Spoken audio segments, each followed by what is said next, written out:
Hello, welcome to another Looney Tunes review video. If you are new to the channel, make sure to subscribe to follow my journey to review all 1000 classic Looney Tunes shorts and give this video a like as well.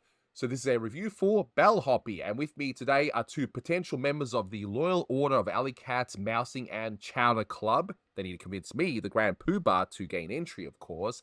My good friends Essie McPeter and Matt Hunter. Say hi, guys. Oh, fluffer and fluckatage. Black balls again. I just gotta get in with those guys. They're so swell. Well, when we get through this review, I'll consider your entry into the Loyal Order of Alley Cats, Mousing and Chowder Club, okay? You just gotta be on your best behavior. So, in any case, just a few bits of info to get underway. So, as mentioned, this is Hoppy, released on the 17th of April, 1954. It had a Blue Ribbon reissue sometime in 1963. It's the 708th in the series, and it's directed by Bob McKimson. You can find this on the Looney Tunes Superstars Hippity Hopper DVD set, where it has all the Hippity Hopper shorts, where you can watch them one after another if you are a masochist. Otherwise, you can just pick and choose. At least they're all there, and you can watch them at your own leisure. But you won't find it on YouTube. It is a copyrighted cartoon, so I can't share the full thing here. But in case you haven't seen this one, Sylvester tries to join the Loyal Order of Alley Cats, Mousing and Chowder Club, but he is blackballed. And we then get a little side story of Hippity Hopper escaping from a delivery guy, and the Grand Pooh Bar notices Hippity Hopper as this giant mouse, and he comes up with the idea, I'm going to put this giant bell on him. Who wants to do it? None of the members want to do it. Sylvester tries to once again to join this Loyal Order of Alley Cats, Mousing and Chowder Club. So the Grand Pooh Bar says, right, if you can put this bell on the giant mouse, you're in. You're in. Yeah. It's very complex now that I go through it. I mean, it actually takes half of the short to really establish everything. And then you get all the gags relating to the setup. It's an interesting one in that regard. I guess they came up with a great idea and they really wanted to play it out. Yeah, exactly right. It's refreshing, too, because, of course, they had kind of established a formula at this point. They had introduced Sylvester Jr. a couple of years before, and the formula had become, well, Sylvester doesn't want to be embarrassed in front of his son, thinking he can't take on a giant mouse, which they both don't realize is a kangaroo. This one doesn't involve Junior at all. And again, Hippity Hopper is a kangaroo mistaken for a giant mouse. But He's just called a monster in this one. Yeah, and for once, Sylvester isn't the first one to see him. And nobody really questions that he's not a giant mouse. It's just kind of a role reversal of a cartoon trope. Again, if you ever saw Sniffles Bells the Cat, which was a 40s Chuck Jones cartoon, which in a way was a trope on cats. Cat owners used to put bells around their cat's collar, outdoor cats, so that they wouldn't murder birds. Because the idea was that the bird would hear the cat coming and the bird would flee before, anything. And so this, of course, is, it's a monster. We got to put a bell around its neck so we can hear when it's coming. And Sylvester's a loser. The fraternity doesn't want him to join. So they're like, well, let's give the job to him. And if he can succeed at it, he's expendable. Okay, we'll let him in if he can succeed at this. Yeah, it's a play on the Aesop fable Mice and Council, where a bunch of mice are debating on how to solve a cat issue. They decide that they want to bell the cat, but nobody wants to bell the cat. Again, actions speak bigger than words. And this is, again, more playing on that. But it made for good comedy, as we see here. Yeah, exactly. And the only other bit of trivia is the actual title itself, which is kind of interesting. So it's called Hoppy, okay, which, it's a pun, okay, because they're trying to put the bell on Hippity Hopper, so that makes sense, right? But it is a play on bellhops, which is another term for bellboys, and they assist customers with their bags at hotels, and that's more of a US thing. They kind of exist here, but not in that way. I mean, Hippity Hopper even looks like one in the title card, even though it's got nothing to do with the rest of the short. Yeah, it's a cute drawing, but, Right. Yeah, when I first watched the cartoon, I thought it was going to take place around a hotel. Yeah, same here, because when I saw this one for the first time, it was part of that Hippity Hopper set, but then never again, and I think it just blended in with all the other Hippity Hoppers, so this is another short which I'm going to call a minor hidden gem, where people probably dismiss it because it's yet another Hippity Hopper, but this is one of the better ones, I think. Yeah, if you choose to watch that DVD through and through, this one stands out because it's different from the formula, and it's unique in that way. It's like, okay, this is not the same Sylvester and Son stuff. This is a unique plot, and it works. Yeah, it works really well. So I reckon we just discuss this short from start to finish, because as I said, it is pretty complex for a short, with the whole setup taking like half the short. But anyway, it's still pretty good. But I mentioned the name already. The Loyal Order of Alley Cat, Mousing, and Chowder Club. That name is just fantastic. I was definitely chuckling at that. It reminds me of those Simpsons gags where they'll have some sort of volatile chemical company, but they also happen to own a cupcake company as well. It's like just this funny little contrast. Right. Maybe that's just their Friday night thing, you know? Yeah, exactly. Yeah. We serve chowder on Friday nights. But is it chowder or chowder? Chowder. It's chowder. So I have to do a Simpsons gag, right? It's like how me and Manny would say, it's chowder, it's chowder. Yeah. It's chowder. But that great fraternity president, that Mel Blanc's voice, the Grand Poobah, he's got this tomato can on his head as a hat. That great gravel voice, kind of that East Coast kind of sound that Mel Blanc would do. It's perfect. We talked about if anybody ever works in a call center, it's their last day on the job. You know, hey, I'm going to need this right here, right now, you know. The Loyal Order of Alley Cats, Mousing, and Chowder Club. We don't want yous for no member. Now beat it. And stay beating it. It actually kind of reminds me of Top Cat, what that would become later on. Just the whole thing with having the cats having their own little gang of sorts and that. I mean, granted, it wasn't based off that. It was based off the Phil Silver show, you know, Sergeant Bilko and all that. But, you know, that's a separate thing entirely. Yeah. But I like that added touch where they've got the entrance written on the fence post. And it just goes push here. And sure enough, we see how it works. So when we see Sylvester get kicked out for the first time. Yeah, and they get a lot of budget cutting mileage out of that fence, too. This was one of those cartoons where they saw there was a temporary shutdown of the Warner Brothers cartoon studio because everybody panicked and they thought, oh, everything's going to go 3D and nobody's going to see cartoons in movie theaters anymore. And so they temporarily shut down. And right before they did, and they cut budgets a lot. And you can tell just straight up killed McKimson's unit. Yeah, and you could see that going on in this one, but it's effective. They did it really well. They're like, well, if this is one of the last things we're going to be able to do, because they didn't know, they're like, well, we could cut budgets enough and still have good, appealing animation. They just had to do a fence that was shown more than almost the characters. And I think it's done effectively enough that it's not distracting. But then we get the whole black ball gag, and I guess for some people may not realize what that actually means. And I do like the pun here, where 8 Ball is thrown to Sylvester and he's saying that he's blackballed from the organization. Blackballed again.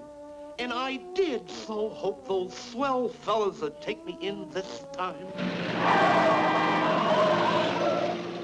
But, I mean, Matt, you want to explain, like, what would that mean for those who perhaps don't know about it? Yeah, well, it's kind of a double entendre, because when I was in a fraternity in college, and I think most fraternities are like this, whenever you're trying to vote for a new member, there is a box that's kind of like a ballot box, but instead of, like voter ballots, they're these little marbles. And most of them are like all the same color, except there's one, you can either pick one that's the other color that's like brown or just basic color, and then there's one that you can choose that's black. And if you put the black marble in the box when you're doing a vote, that means it's a vote against the new member. And in some cases, I'm sure it's like only one black ball means you're not in. And in some, I think it's a majority rule kind of thing. But it was a real thing called black ball. You somebody gets more black balls than they get the other color, then they're out of the fraternity. They're not voted in. And also, it references pool or billiards. The 8 ball in that game is the last ball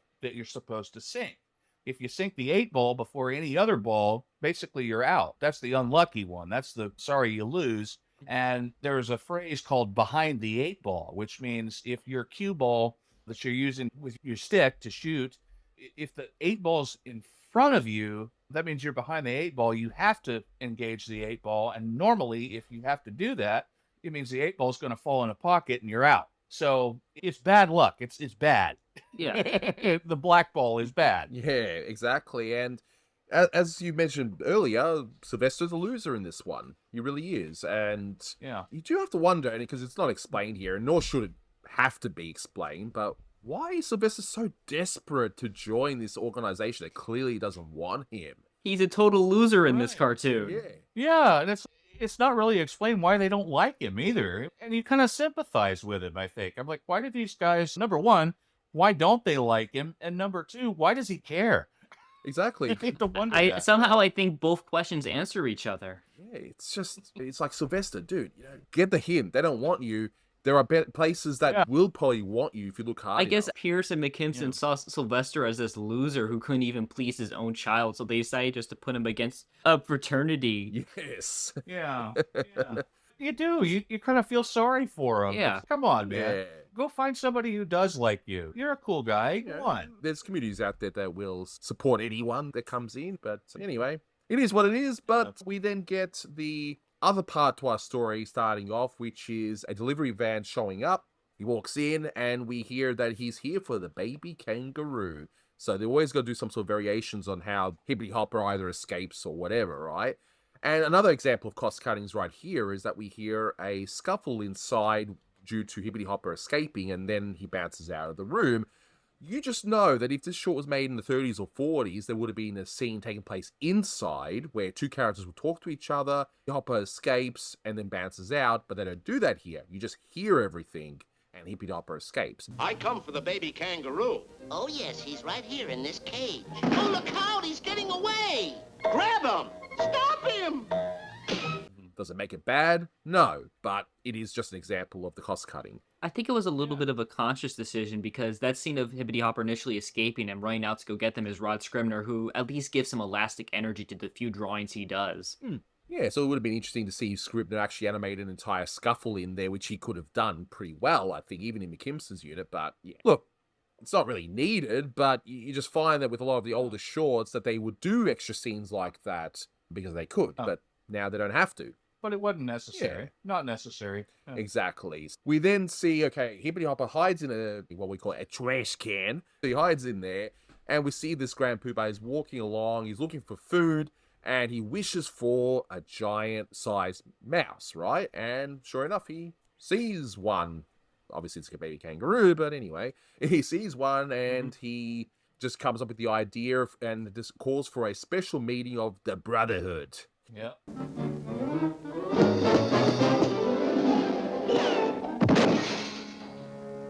This calls for a special meeting of the Brotherhood. So he then offers, hey, who wants to put this bell on this mouse? And can we just say that shot of all those members? I love that shot. Just all the designs of all those cats. It's fantastic. If we somehow get all of the collaborators on this channel in one shot, we all got to cosplay like those cats, I reckon. That would be...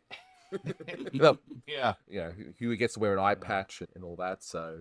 Yeah. I like the one with the derby hat on, and there's the other one that looks kind of like an orange version of Dodsworth. There's all these designs. I think it's a great shot. It's not really much is animated there, but it looks really good. Love it. Absolutely love it. And all these supposed tough guys, they're like, nope, not tough enough to put this bell on, right? And so the Grand Poobah is like, what do I do? Sylvester's like, you know what? I'm going to try again. I really want to be this organization again. Why? But anyway, he goes in, and the Grand Poobah is immediately was about to kick him out, but he's like, wait a minute. You do it. We get the You got a rotating sucker. fence forward again. Yeah. This is what you're going to do. You're going to put this bell on. And Sylvester's kind of confused because he's obviously thinking of a small mouse, but he's like, all right, well, if this is what it takes to join, all right, I'll do it. And we're halfway in the short. And now we get our premise. I mean, it takes so long in this one. Yeah. You got shorts where the whole premise is... At least it's ridiculously funny. Oh, yeah, exactly. Yeah. You got shorts that the premise is done so quickly, like in the one just before this one where we were talking Design for Leaving. That's all done in like a minute. Here, it's like 3.5 minutes, 3 minutes, 3.5 minutes, something like that. But anyway, and as you say, SC, at least it's funny. So that's the main thing. Yeah, it's ridiculous to see Sylvester as a loser. They're addressing this kangaroo as a monster, not a giant mouse, which is funnier to me somehow. And then it all culminates together to set up a few nice blackout gags. Yep. And you know how it's going to go. As soon as we hear the bell, we're going to gang up and get this mouse. You know that it's going to be just a bunch of failures, one after another. But how it's going to happen is the fun part. So the first one, we get beautiful timing by McKimson and the animators with Sylvester trying to put the bell on. It's like, hold still. And sure enough, doesn't work out. The bell rings, and the gang bashes up Sylvester. So, yeah, nice little simple one to start off with, I think. Yeah. I like the backgrounds of this cartoon too. This was Bob Givens and who was it? Was it Dick Thomas? Richard Thomas. Yeah, it was Dick Yeah. Thomas. Dick Thomas's background is definitely approved when Bob Gibbons came in and started doing the background layouts, I think. Yeah. They're kind of UPA stylized, but they're kind of literal at the same time. They work for this cartoon. I like the staging of it too. People kind of criticize McKimson's cartoons as having weak staging. This is not one of those. I wouldn't say even weak staging. They just kind of have dull backgrounds a lot of the time, which isn't the case here, thankfully. We did a Rice and Hen, which also had great backgrounds. Yeah, that's right. And you look at the scene here, this next scene, where Hippity kicks Sylvester literally to the curb, and then the other cats beat him up, and then you get the next scene where it's shown from different perspectives. Like they show it from a street corner one way, and then they switch perspectives. The scene where Sylvester is walking toward a wagon, and you see him through the wagon wheel. That's interesting, and it's economical. It's not very expensive to do, but you see that, and it's like, oh, that's really impressive. That's somebody who knows what they're doing in terms of staging. Yeah, exactly. And sure enough, I just like that ridiculous club. Once the wagon just rolls down the street, they're all just holding this one big club. Just like, why? But anyway, it's funny. I like that. Yeah. They're all sharing the club, and they club them because the wagon has the bell on it. That's yeah, great. exactly.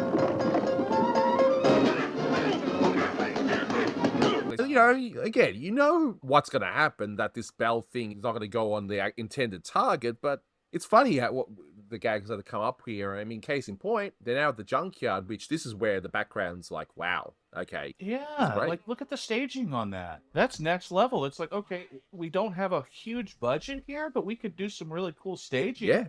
And that's what they do. That's great. That's an extra that they kind of add to it. Yeah. And sure enough, we see that there's a plank of wood, and we've seen these sort of gags before in countless shorts, like in Roadrunners and that sort of thing. But okay, again, how is this going to be executed? Sure enough, Hippity perhaps thinks it's a bit of a game, so he bounces Sylvester up on the top. Sylvester's like, okay, I'll do the same. And sure enough, he's just not as heavy as a baby kangaroo. Scrivener, after he hits the wall, he gets up and he hears the ding of that stoplight. Like yeah, that's really funny. That sells the entire cartoon for me, just those great drawings. Yeah. He's like, oh crap, they heard a bell, didn't they? Yeah, you can't do that in comics or just static drawings. It has to be animated Scrivener's look. Yeah. And it's like, you know exactly that's him, but that one little pose where he's got his tail bushed out and it's like his eyes are all buggy, and then he's like, oh no. He doesn't even have to say anything. The expression is, oh crap. Yep. Perfect. It is absolutely perfect. And so in a way, it's kind of like a rule of three. So we've got three gags, one after another, that Sylvester fails. But what's really interesting is that the next one is that Sylvester decides to use his brain to outsmart this kangaroo, or giant mouse as he thinks it is, when he puts a mirror in one of the gaps in the fence. Hippity Hopper then bounces by, and Sylvester's imitating him, and then he's imitating him again. And I guess it's similar to the Groucho Marx gag in Duck Soup, in a way, right? So maybe they drew a bit of inspiration from that. I don't know. Yeah. But Bugs Bunny did it too. And what was it? Hair tonic, I guess it was? Or what's the one with rabbititis? Yeah, hair tonic. Dr. Kill Patient, Dr. Kill Patient. I see spots before my eyes.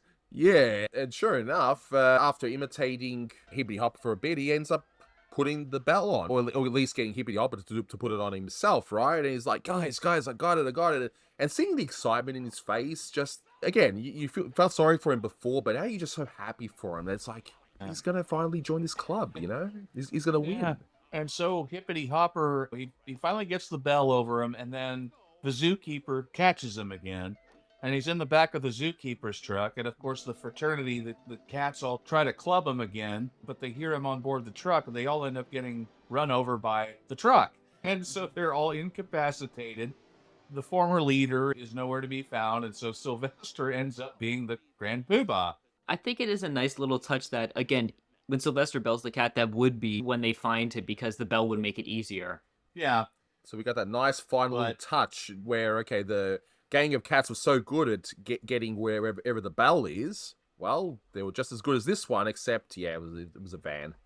And so Sylvester takes over as leader of the fraternity, and he bangs a gavel on the desk just like the former leader did, and he still gets conked on the head by a billiard ball. And he's like, it's an 8-ball. He's like, oh, fuffer and fuckatash, blackballed again. So I guess he's no. Yeah, I love that ending. Yeah, so he's no longer the Grand Poobah, I guess, because he's blackballed again. I don't know, but still, it's fun. It's fun. I guess you would call it, as you say sometimes, a hidden gem. It's maybe not as big as some other ones, but definitely a very pleasing hippity hopper.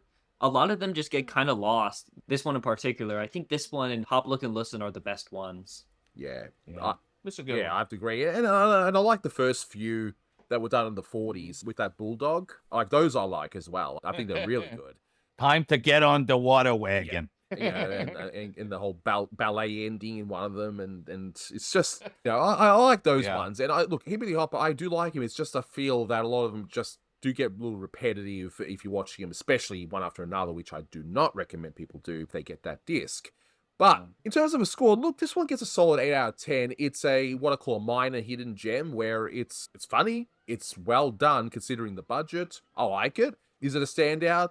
Perhaps not. But it's one that I think people should rediscover. So, yeah, I think 8 out of 10. Matt, you? I'd say 8. Yeah, absolutely. It's, 8-ball. There you go. So that's why we're rating it 8. So, yeah, of course. Yes. Yeah, I'll give it an 8 out of 10 balls too. Yes. Go, yeah. So the 8-ball. You thud ball. Yeah, see, we got extra special guests. We've got Beavis and Butthead with us today. Yeah, is Hank Hill here too? You know, is Hank Hill here too? Man, I'll tell you what, I got blackballed again. Dang it, Bobby. Yeah, all right. That'll do it for this one. Thank you so much for joining us, guys. And yes, boys, you are now in the Loyal Order of Alley Cats, Mousing, and Chowder Club. So you both are in now for the wonderful review. And if you want to be part of the Loyal Order of Alley Cats, Mousing, and Chowder Club, I do have a link to my Patreon, so please join and you'll be in. Okay, so that'll do it for this one. Thank you so much for watching, guys. Till next time, take care. That's all, folks. If any objections, so ordered. Fluffer and succotash, blackballed again.